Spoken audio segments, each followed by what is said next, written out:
I would like 20, please. I thought it would be fun to take a look at some accessories, old and new, in order to reminisce, look forward, and maybe even help you up there over my desk get ready for that new Nintendo Switch 2. I'm going to try and cover very broad bases, and speaking of broad, I'm not going to be broad for a bit because this video is not sponsored. I have no affiliation or partnership with any company who makes the things I'm about to show you. This is just going to be my opinions at this time on these products. Most of these are going to be demonstrated with the Switch 1 accessories I have. As of this video's release, the dang thing isn't even out yet, and won't be for quite some time. I've always wanted to make a tech overview video. I love watching these, as informative and as expensive as they can be. I felt it was appropriate to make one of these because I remember that when the original Switch came out, a bunch of people made these videos because it was fun to indulge in the release of the console, whether or not you had one at the time. So, yeah, striking while the iron is hot and all. This isn't really going to be like a nicely formatted, like, what's in my bag video. This is kind of just me yapping about Nintendo Switch 2 items. So welcome, my friends, to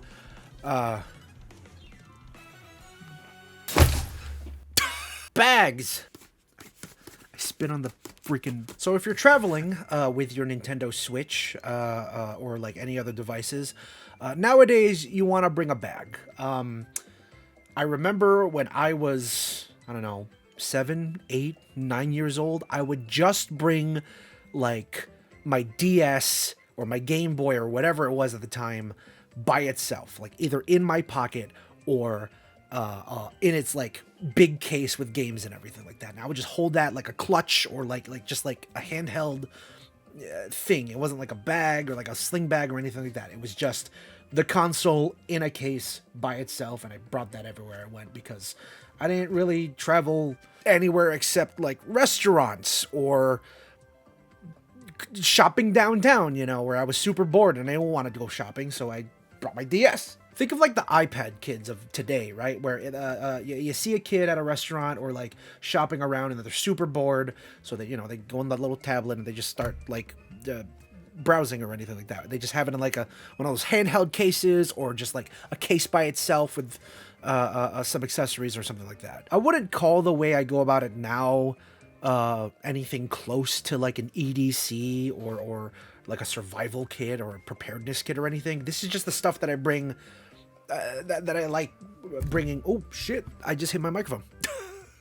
Back then it was, for me at least, you know, DS, PSP, Game Boy Advance. Instead of like bringing a bag with all my essentials, I just have the thing in its case, the thing I wanted to use in its case. Nowadays, when I travel, I travel with intent. Thankfully, nowadays, when I go shopping, I don't just run to like the nearest chair in the woman's shoe aisle and just start blasting on like Mario vs. Donkey Kong or something. No, I travel with intent. When I really travel with my Switch is if I'm going to either a friend's house or if I'm on a flight or something to like let's say like Vegas for Evo or California for family or something like that, right? This thing is going to be great because it's going to show all the spit that I usually spit out when I talk. So bags, right? Like this doesn't just carry the Switch and some accessories. This carries almost everything I need. So this actually is a bag that I recently got in excitement and in inspiration for the Switch 2 and all, because I realized I kind of wanted to slim down a little and bring like a smaller bag. Actually, let me grab it. What I used to bring everywhere with me was this monstrosity. It's a little beat up because it's a few years old, but this is the Peak Design.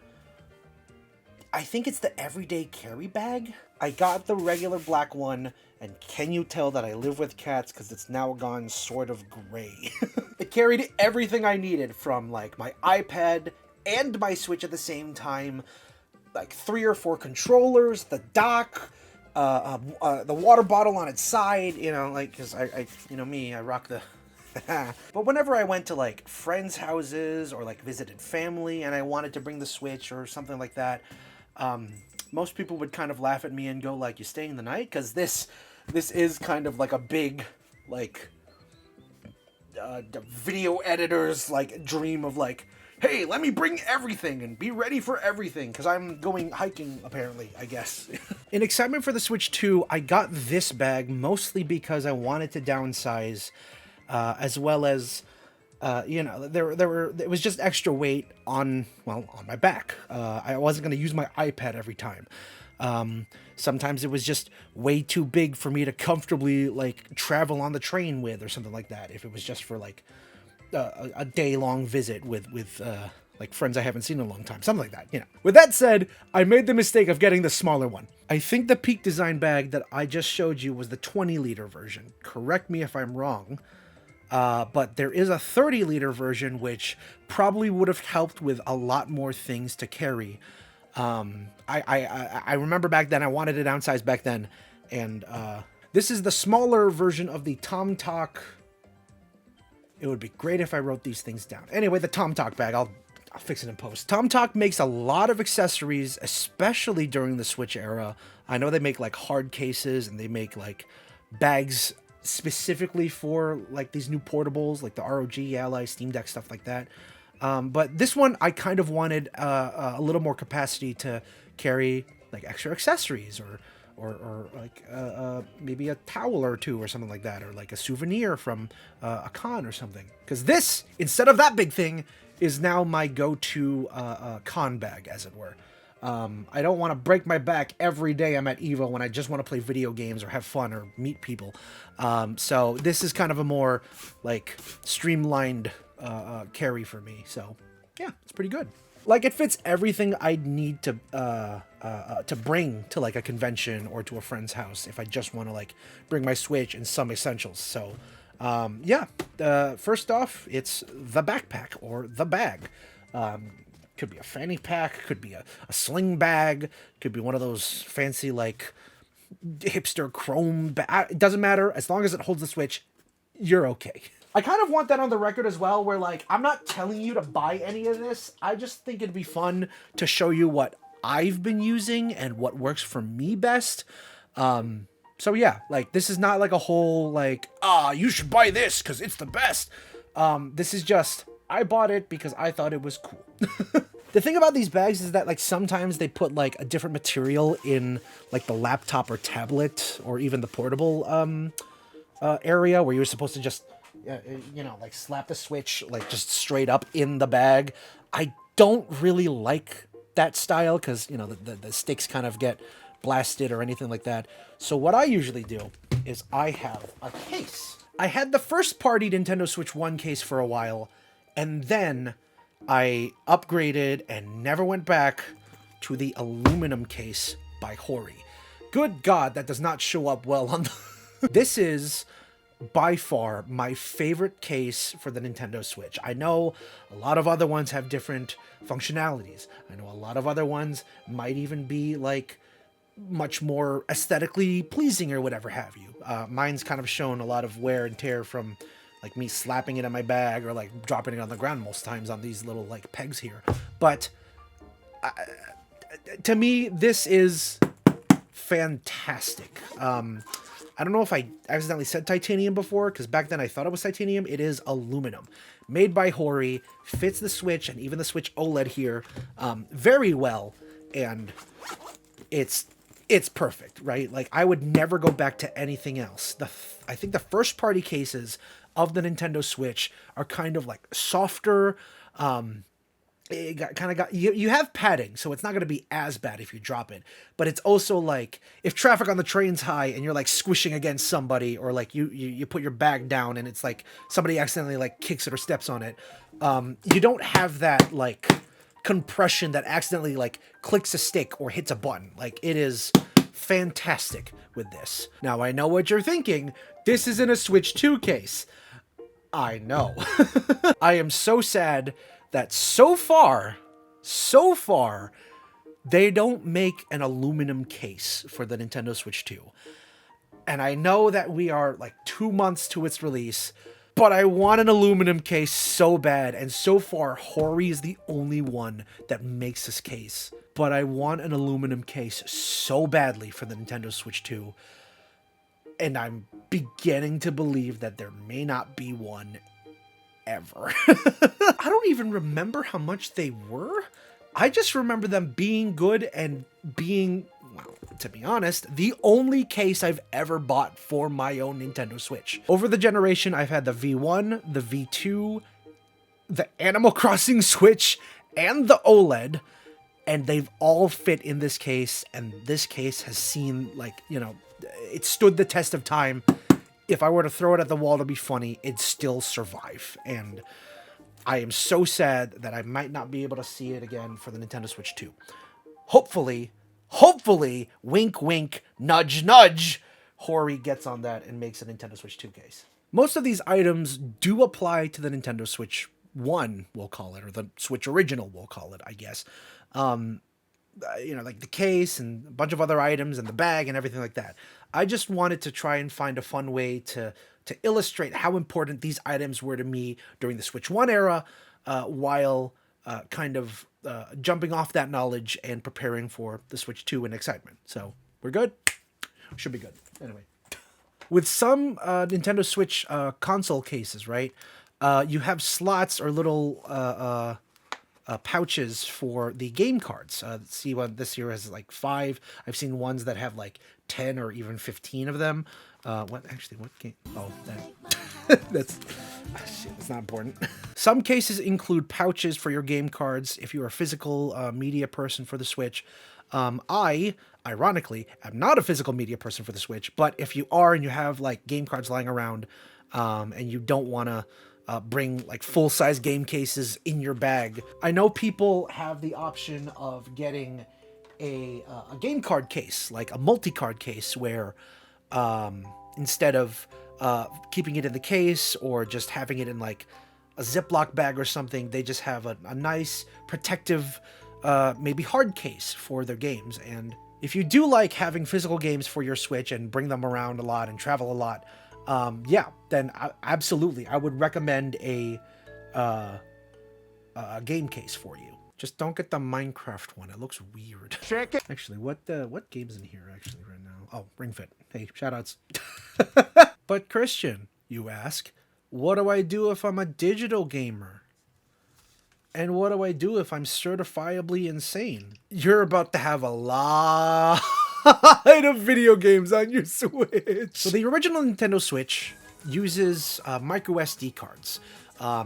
It supports up to 2 terabytes worth of capacity of storage, on your Nintendo Switch. I have a 1 terabyte SD card in my Switch right now, hence all the damn games on it. Yeah, it's fun. As somebody who very much propels and condones physical games nowadays, especially as they're kind of like fading fast.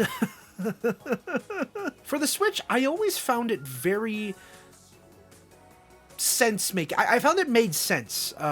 Same for the 3DS, back when you were able to download games on that. If you had a big enough micro SD card and it was a portable system and it wasn't like sitting at home with like a shelf full of games or whatever have you next to it, it didn't really make sense for me to like fiddle with game cards on the go, I want to say. And so for me, having the digital capacity or the digital storage, even as something as insane as a terabyte for Nintendo Switch games, just made sense to me.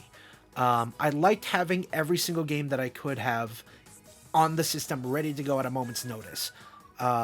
Whether I want to like randomly play Mario Tennis Aces with a friend or like jump straight into friggin' Dragon Ball Fighters, right? It would be like super accessible in a pinch, like ready to play at a moment's notice. The only problem is that, well, I say problem, but it is kind of a necessary evil. The only thing is that the Nintendo Switch 2 does not support regular speed micro SD cards. They support a format known as micro SD express cards. which are a lot faster. You can kind of, sort of, and I'm no big smart techie by any means, as much as I like to present myself as one. You can kind of compare it from when the PlayStation 4 used like hard drives that spin to the power of the PS5 with a solid state drive, or like the Xbox with their like hybrid drives to the SSD like velocity architecture on the Series X, right?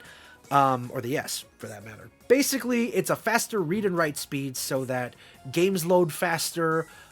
You can load more data through a game, and all the other fancy 4K 120 hertz fun stuff. Like that technology is what lets these experiences happen at these frame rates and resolutions and all. The only problem is that when it came time to expand this memory, especially on the PlayStation and Xbox side, it became a little bit harder. Instead of plugging in a USB hard drive or solid state drive or anything like that, on Xbox's side, you had to plug in one of their memory units, which are still going for large prices, or on the PlayStation side, you had to insert the NVMe SSD, which also still kind of goes for pretty large prices. I mean, considering what it is a necessary thing. And if you're super like me, you have no patience whatsoever and want to get a jump on everything. And so back in 2020, you bought a... oh boy, I remember it like it was yesterday.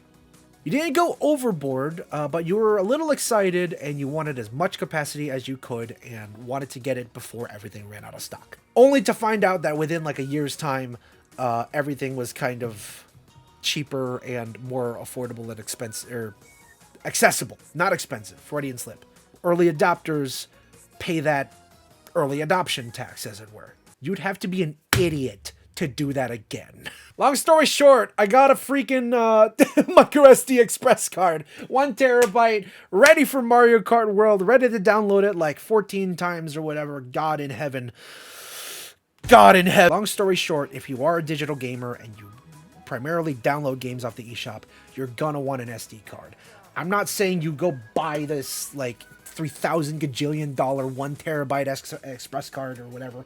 What I am saying is that if you are not going the route of the game cards or the cartridges or anything like that, you're gonna want to get at least, it's looking like 256 gigs.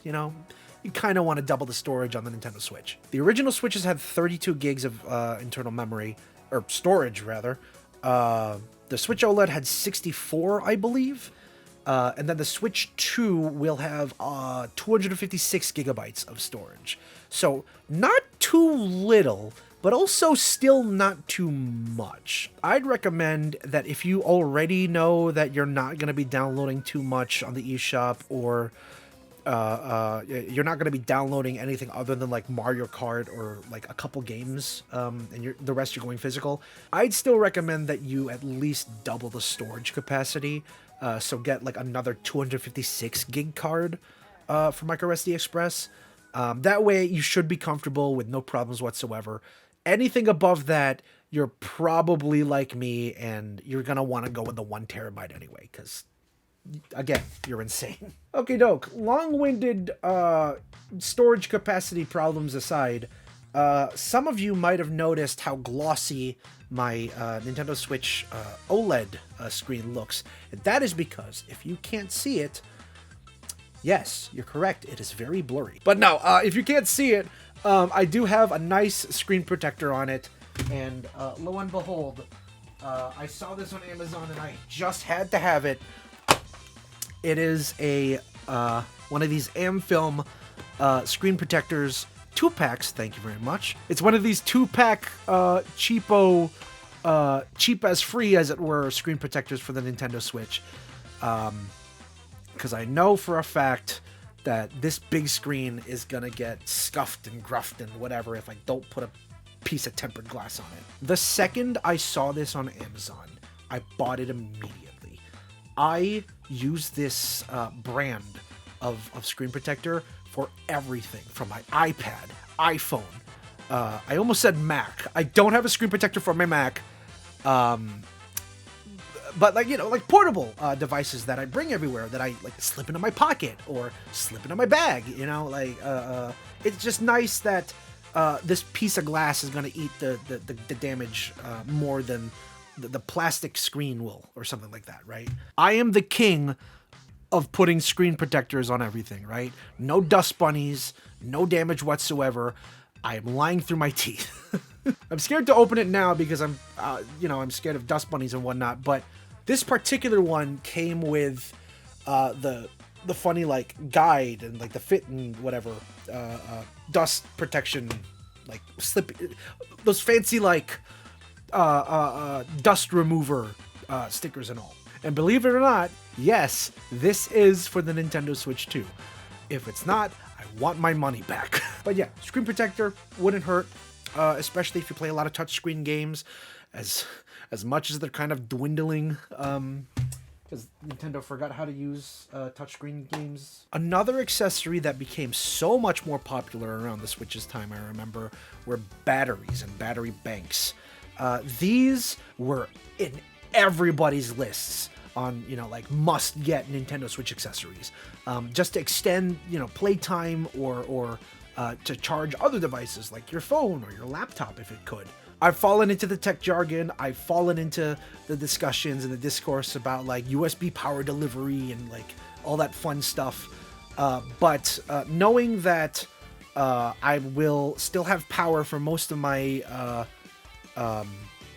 devices without trying to find an outlet or something nearby at the wall, it gives me a sense of comfort, and it's really nice to have, especially when I'm out and about, like at a sporting event or e-sporting event for that matter, and my phone, my Switch, or even my iPad runs out of juice. I know that I will still have full capacity. How come the screen's gone black? Battery banks. You're gonna want them if you do play a lot and you are like on a super long flight and you don't have access to an outlet or something like that. It's just really nice to have, just in case you're stranded in the middle of a place without a charger or anything like that. The one I have here is Anker's. I forget. They have so many like names for these now, but hold on, let me see here. Power Core Elite 26K 87 watt charger. Do you need something this big or this powerful?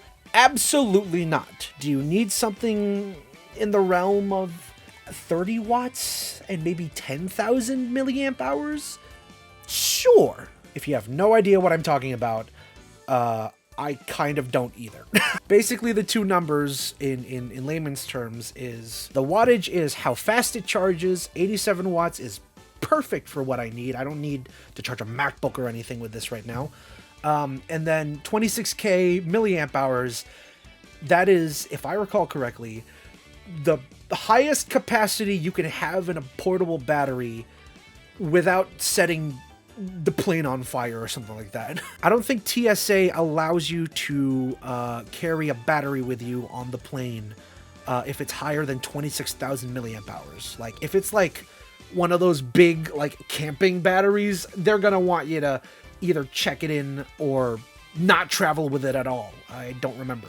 Don't quote me on this. But this battery has served me very well. It has both USB-C ports as well as regular USB-A ports just in case, which, I kid you not, helps when I need to charge my glasses, because yes, I'm one of those losers with speakers in my glasses. Thank you very much. They don't charge when I plug them into like the super fast port. So when I do like trickle charging, when I double tap the button here, this turns green if you can't tell. Charges that as well as like AirPods or something else that needs smaller charging wattage speeds, whatever.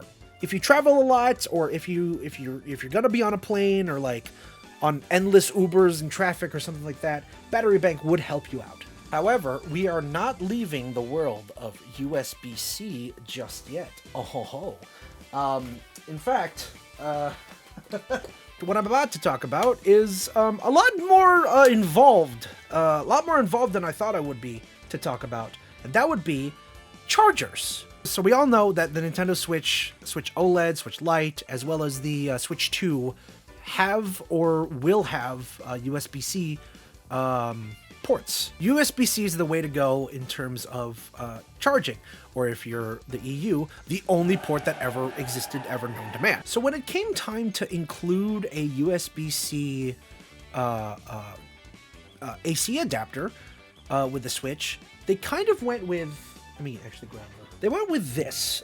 This is the regular Nintendo Switch AC adapter. It works with the Switch on just like regular standalone charging, as well as you could also plug this into the Nintendo Switch dock and it would work just fine. Like you just dock it and play on the TV and you're all set. The problems arise when you realize that, one, this isn't a very fast charger.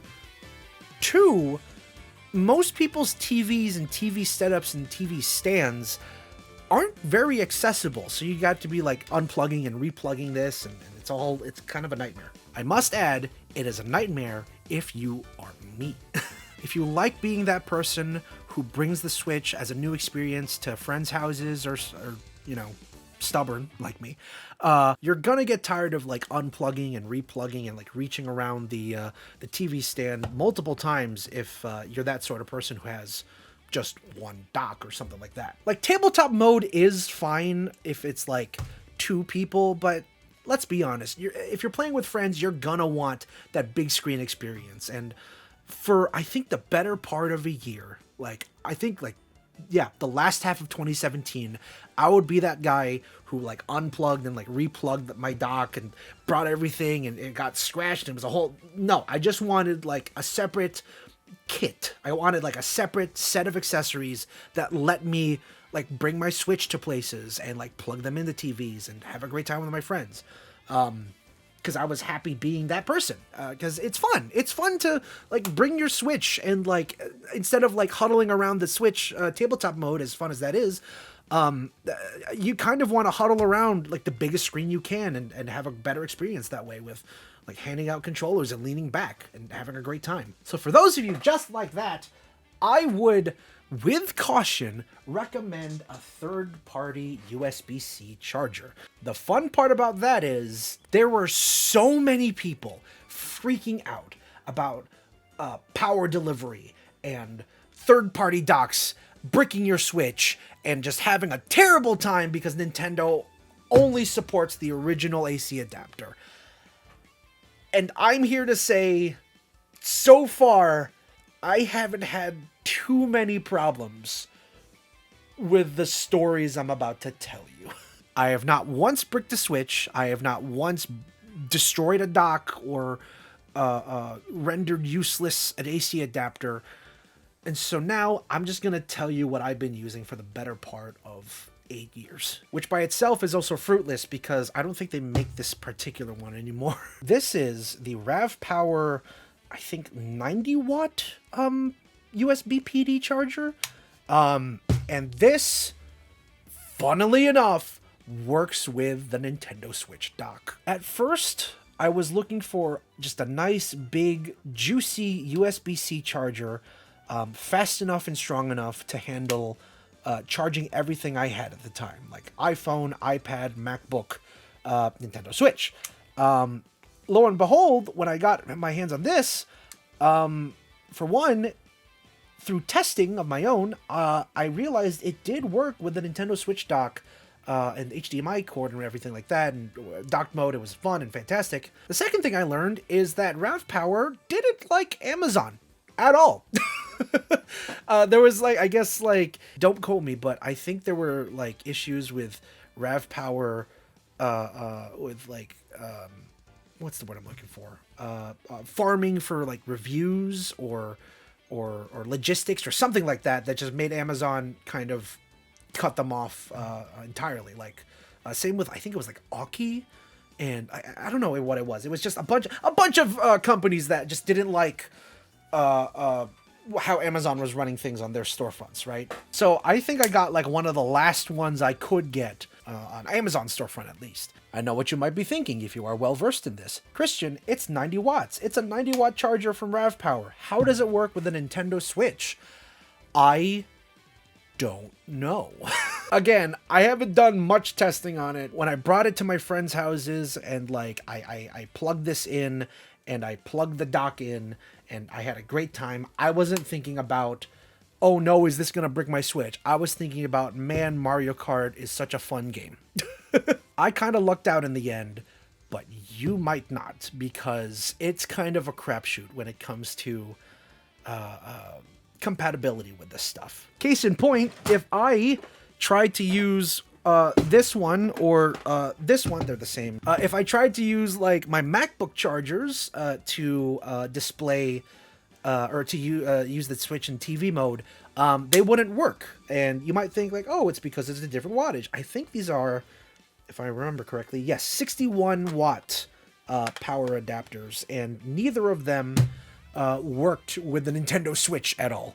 It charged it well, and it was fast, it was fine, but when it came to docked mode, I still had to, lug this stupid thing. I still had to bring this with me everywhere I went in my bag, and it was just kind of taking up space, and it was just a whole thing until I found the Rav Power charger, and everything worked well then, So the worry that I have is that the next charger that I want, it's made by Anker, and it's the 140 watt, I think, charger. I fear that one, which meets all my needs with power delivery and ports and all, may not work with the Switch 2. If you're gonna buy an extra Nintendo Switch 2 dock and you want it to 100% work with docking and with charging, and you want to be sure, very sure, that it's not going to break your Switch or anything like that, just get a Nintendo Switch 2 official power charger or dock. But my hope is that something like this or the Anker charger that I want to eventually get will work with the Switch 2. And I might put my money where my mouth is, but we'll just have to see. Speaking of docks, here is the original Nintendo Switch dock. In one of those funny cases. Yep, believe it or not, if you haven't seen one of these before, the guts inside this, and no, I'm not opening it up because whatever. Is that a crack? Oh, shit. It's the original Nintendo Switch dock. It's just been put in a special case made by, I think it's like Bass Top. I think that's the brand. I don't know if they make them anymore. Again, I'll fix it in post. But yes, technically, this is the original Nintendo Switch dock, just in a much smaller form. I decided to go with buying, I think it was a refurbished dock, mind you, but it was a refurbished dock for an extra, and then I bought one of these cases because it gave basically instructions on how to disassemble the Switch dock, as well as to put the components into this so that this would work and have every single component that it needed to with the Nintendo Switch TV mode. I seem to have cracked it a little bit because of wear and tear, but I mean, it still works. It's still solid, and as far as I know, it has run really well in TV mode. And you have your, the ports for HDMI and USB and all that fun stuff there. Will we see the equivalent of a portable Switch 2 dock in this form?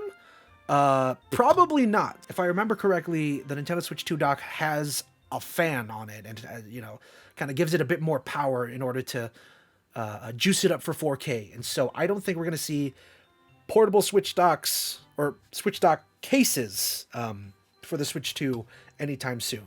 That's not to say I don't think we'll see portable or smaller Nintendo Switch 2 docks in the future.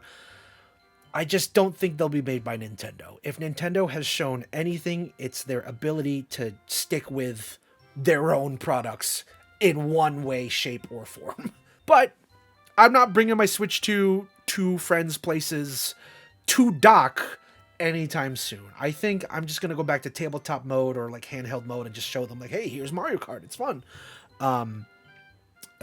It wasn't until like 2018, like a year after the Switch came out, that I started being that guy going ham and like bringing my dock to to friends' places, friends who didn't have Switches yet. I also got this funny like this like pull taut HDMI cord, because like I realized that not everybody's gonna have like a very accessible HDMI cord like for their Xbox or for like a Blu-ray player or something that I could just take and put into this at a friend's house.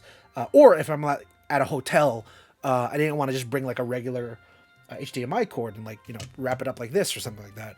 I just wanted like the nice little, it's pretty cheap. It's pretty cheap in price, not in style, but it's just nice that I just could be like, hey, here you go. It's not very long, but it gets the job done with most setups that I've used this with. Actually, funnily enough, the cable for the power is usually where I fall short, right? Like, for example, if the pretend this is the TV, and then we have the dock, and then like the power, right? And if the outlet's like all the way over here and it doesn't fit, while the HDMI cord like fits into the TV, that was usually where I fell short. Until I realized something super stupid, super duper stupid, like holy cow stupid. I brought my Switch and everything to play with friends, and the power outlet was not long enough, or near enough rather, to plug it in. And so I didn't want everybody to just play on like tabletop mode, just huddle around the Switch and just, you know, talk. Ooh. So what I figured out in just pure luck and stupidity, the battery bank is enough to power up TV mode.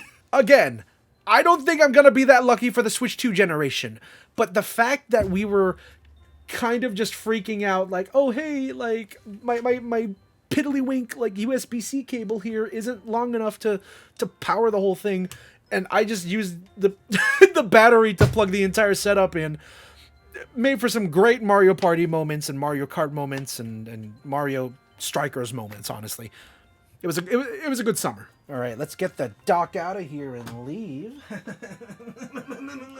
We're coming into the home stretch, and I'm realizing that this video is going to be a lot longer than I thought it would. I kind of hung on the stories of the Switch 1, but that's what this video is all about, right? Like reminiscing and looking forward and using knowledge to be a little less stupid with each day that passes, right? Let's jump back to things that I think you should get to get ready for your Switch 2. And it might be the weirder one. We all saw the Nintendo Switch 2 camera during the Direct, and we all kind of wondered, oh, is it 1080p? Is it going to be like good enough quality? Is it going to work with the games it wants to work with? And then we saw that funny Piranha Plant one made by Hori. On any other day, makes the best Nintendo Switch accessories, like makes ones that you want to get over the first party accessories, be it controllers, cases, cables, you name it, right? Like Hori is on top. Then we realize that the funny Piranha Plant camera is 480p. And Nintendo's is 1080p. If I'm paying this much for a camera, I might as well just use my own, right? Okay, so this is the, it's just the cheap, like, Logitech 1080p camera. And it's not even USB-C, it's USB-A. But so far, there doesn't seem to be any indication that this won't work with the Nintendo Switch 2. I might cave and get the Nintendo Switch 2 camera, like branded camera or like the specific camera, just so I can still, you know, let my girlfriend use this because this is actually hers. But like, I'm not getting a 4K camera anytime soon for this stupid thing. The camera is mostly used for Nintendo's game chat functionality, where you could basically like stream yourself on video to a friend or and get on the game together with like Skype or Discord style experiences, which is honestly something that I'm looking forward to if I ever find anybody else in my friend group who is also buying a Switch 2. But no, we also want it for the fun game experiences. Mario Party has Jamboree TV coming to its Nintendo Switch 2 upgrade game. and that looks really fun, and very reminiscent of like the iToy, the Kinect, like that kind of like wiggle your body type motion, funny gaming, kind of that novelty that I've kind of been missing from Nintendo lately. Your next words carefully. They may be your last. And so if you're insane like me, you'll probably get like a 4K or a 1080p at least, or maybe even 720p camera to try and like prop and extend on your TV, and like like maybe it does have like a mounting system or something like that. But if you're also super insane like me, you'll also like buy both cameras and see what works better in terms of the Nintendo and the Hori one. Or if you really want to try, and hopefully Nintendo lets us do this, if you really just want to try the game chat features, if you really just want to try Super Mario Party with something you already have, then the webcam that you have, or the webcam you can get now, may suffice.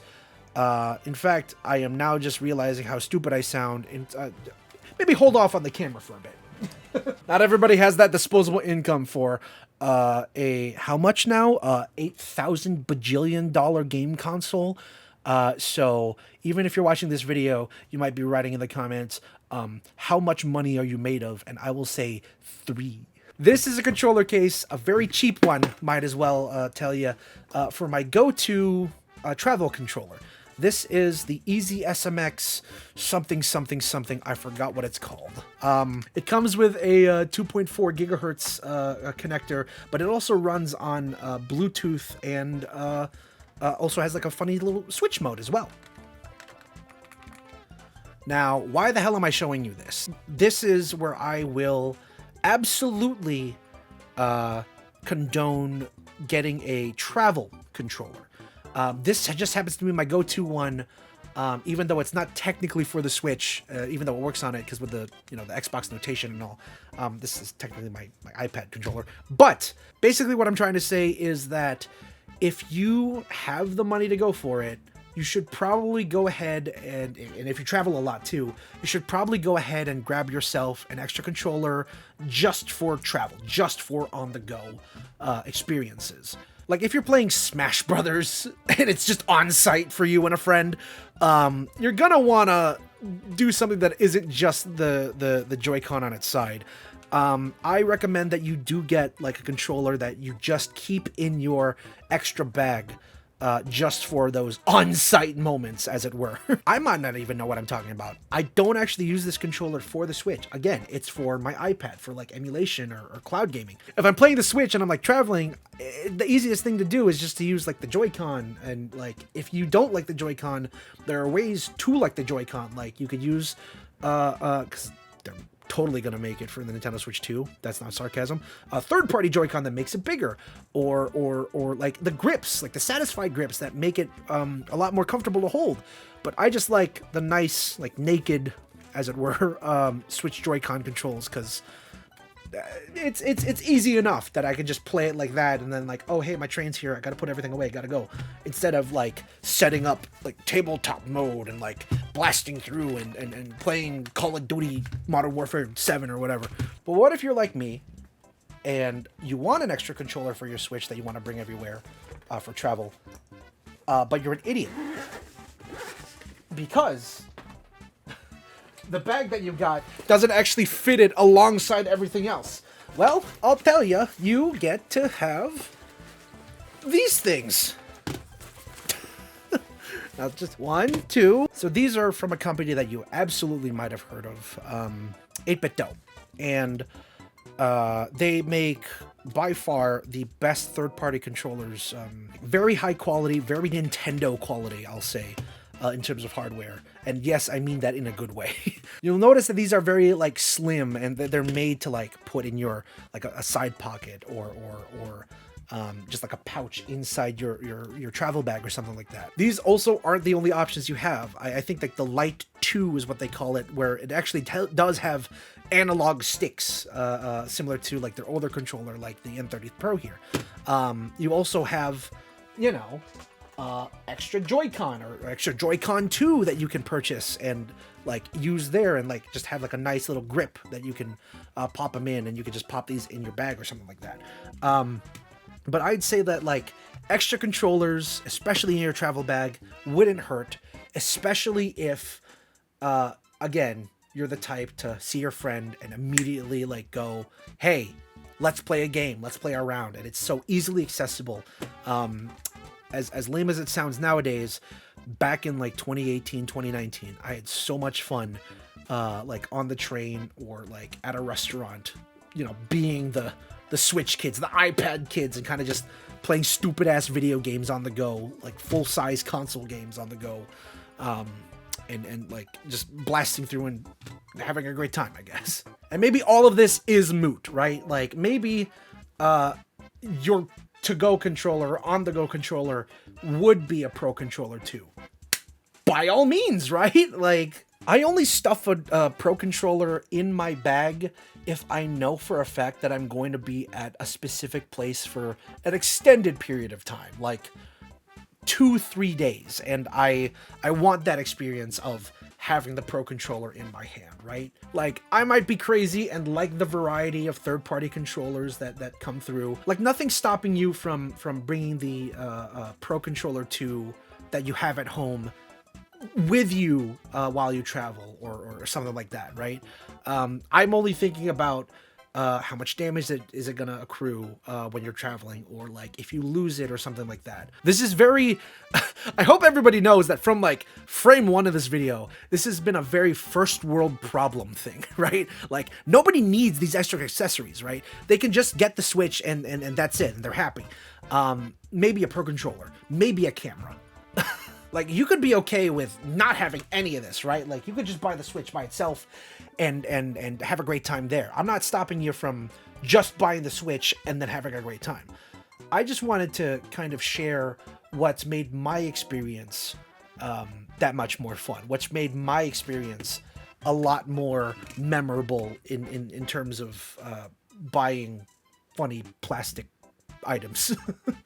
And hey, if all these are too big and like the pro controller is way too expensive, you could also go with like the micro controllers. And I know that's an actual term, but like, no, I'm talking about controllers that are like the size of a credit card, where you whip it out and it's more the novelty than the necessity, but it's also a little bit than it's a little bit of that necessity where it's like, all right, you want to go? Let's go. Let's play right now, right? For those of you who don't know, this is the fight card from Layer Shift. And yes, it does work on the Switch, and yes, it will work on the Switch too. And yes, it also works on the PS4 and the Mac and the PC. It's a whole thing. I'll tell you about it some other time. 2 more items. I'm almost done, I promise. Funnily enough, when writing this fun little list of items for this video, I asked my partner if there were any things that I was missing in terms of like what's made the Switch so fun to have and hold and whatever have you. And they brought up something that I never thought of and I admittedly never use. Headphones. Like a headset. I've never found myself in an area where I'd want to like blast the speakers or even have it at like level 2, level 3 volume or something like that out of level 10. I usually play like either silently or I just don't play at all. Like at... Why did church come to my brain? I'm not playing this at church. I'm not playing freaking Street Fighter at church. Like a library or on the train or on the plane or something like that. It's muted. It's basically muted for the entire time. What I do usually on the plane, we'll use that as an example, is I put on my regular AirPods and I listen to music. And then if I really want to, because the flights I've been on lately have been pretty short, I just play while the game's on mute or something like that, right? This is why it's good that I asked for a second opinion, because my partner, she was very much like, yeah, headphones. Like, I want to listen to the game. I want to listen to the funny music and the sound effects and the you win, you know, like the voices. And it never occurred to me that would be so much more helpful for the Switch 2 side of things, because it does have like game chat and it does have like specific games that use like in-game voice chat, like Fortnite or Rocket League or something like that, right? Is it weird to me that we are now in an era where Nintendo takes voice chat a little more seriously? Yes, it is a little weird. Is it a new concept? Not entirely. But when I think of like headsets for the Switch, I don't think of like communicator like Xbox chat like headsets, right? I think of like Bluetooth adapters and more recently like Bluetooth direct connection to the Switch in terms of audio, just for a personal experience, not from like a voice chat standpoint, right? But I keep forgetting that C button's there. So yeah, headphones or a nice headset, if you are the type of person who wants that kind of private experience with chatting or whatnot. Yeah, that's probably the best the best thing that I totally forgot about while making this video. All right, we've had some laughs, we've rambled a bit. I've rambled a lot, but sitting here right now, just rambling to the camera, shouting into the microphone about memories and looking forward to the future, I just thought of the number one weirdest recommendation for anybody making any of these videos to have. You might have clicked off this video immediately after I went too long about SD cards or something, but I implore you, stay for this one and hear me out. There is an accessory that I don't think most people have thought of before when it comes to having the best experience or having the fullest experience with your Nintendo Switch 2 once you get it. And that is your Switch 1. Hear me out. If you were going to trade this in, trade in the dock, trade in the controllers, the grip, don't forget the grip. I've seen a lot of GameStop trades turned down that way. But if you were going to sell your Switch by any means necessary, good on you. If you saw the price of the Switch, the first one at least, and you said to yourself, I'm going to sell my Switch just so I can afford the new one, that's good. I'm not here to, oh God, you can see my face? Could you see my face this entire time? Oh God. I'm just going to put that there now. If you had no intention of keeping your old Switch in terms of getting a new one or getting the Switch 2, that's fine. My job isn't to convince you otherwise. With that said, allow me to remind you that game share is a thing. Game share is kind of the new DS download play, except it is or isn't, I don't know. We don't know too much about it, but what we do know is that it'll allow for experiences to be a bit more handheld.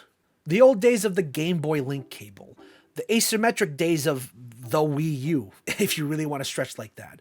But more importantly, it brings back memories of DS download play, where everybody had their own screen, their own view of gameplay, whether it's like they're each holding like a deck of cards, or they each have a different viewpoint without like a split screen thing, right? I don't know what experiences we'll actually be seeing as time goes on, but I know for a fact that I will be ready for them, and I'd hate if I was the only one who was.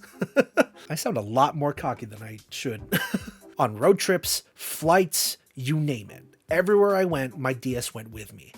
So when it came to traveling with my cousins, they kind of had a DS for a while, but then they were like, I don't need to bring it, anything like that.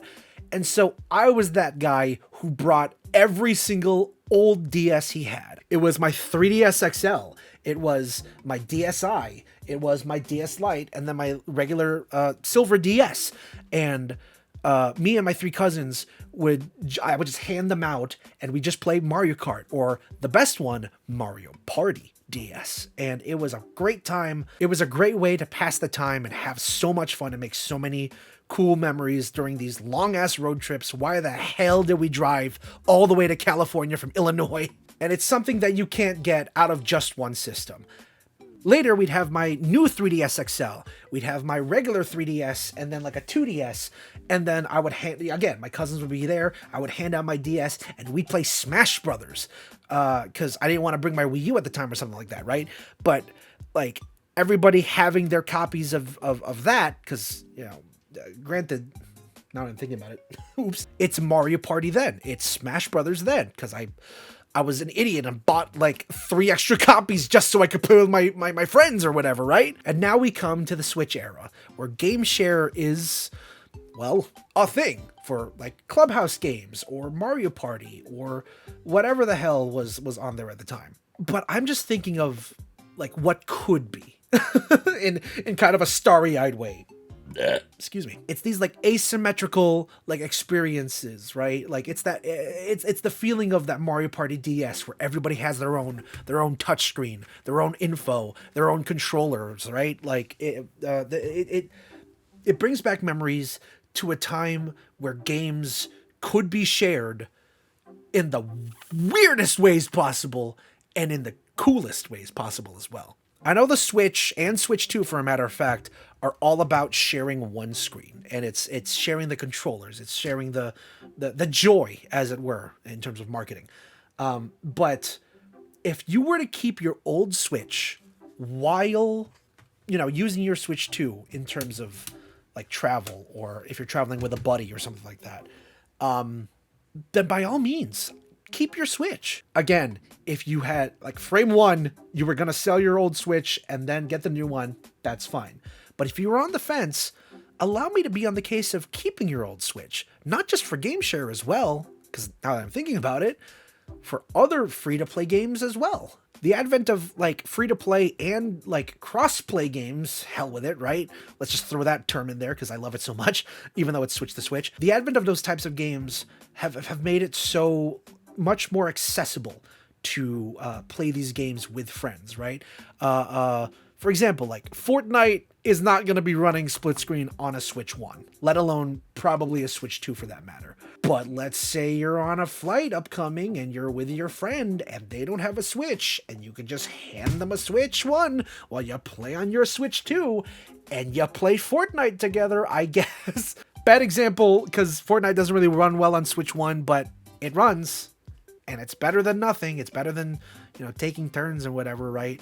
What I'm talking about is like, let's say Overwatch, Rocket League, topical, Minecraft, right? This is by far like the most first world answer to a first world problem. And I am proud that I've thought of this just now. Don't take this as me going, oh, in order to fully experience the Switch 2, why don't you play a Switch 1? No. In fact, let me... Uh-oh. I just thought of something. Game share. Switch 2, Switch 1? I got a little scared. Only Nintendo Switch 2 games can game share. But any Nintendo Switch 2 or Nintendo Switch 1 or OLED or Lite can receive them when connected with local wireless. I can't fucking speak. So yeah, I stand firm. If you have a Switch 1 or a Switch OLED or a Switch Lite, maybe keep it. So yeah, my final recommendation is, and don't take this as buy a Switch 1, all right? Don't take this as buy a Switch 1 right now. This is for the people who already have a Switch 1. If you don't have a Switch 1 yet, go straight to the 2. I'm not telling, please do not buy a Switch 1 just because I told you to. Wait for a Switch 2. Goodness, please. Unless it's $1,000, in which case, maybe. Well, everybody, we've had some laughs, we've had some cries. I think I'm going insane. Thank you so much for watching. And this was honestly, this was a very fun way for me to kind of warm up and get back into the habit of speaking without a script, but with a lot of editing, mind you. This is 2 hours worth of me rambling, and that's mostly because I like to ramble, but whatever. I'm signing off for now. I hope this video gave you a bit more insight on just how lost my mind is to time and funny little happenstances in my life. With that said, I'll see you on June 5th when I am $300,000 poorer. Take care!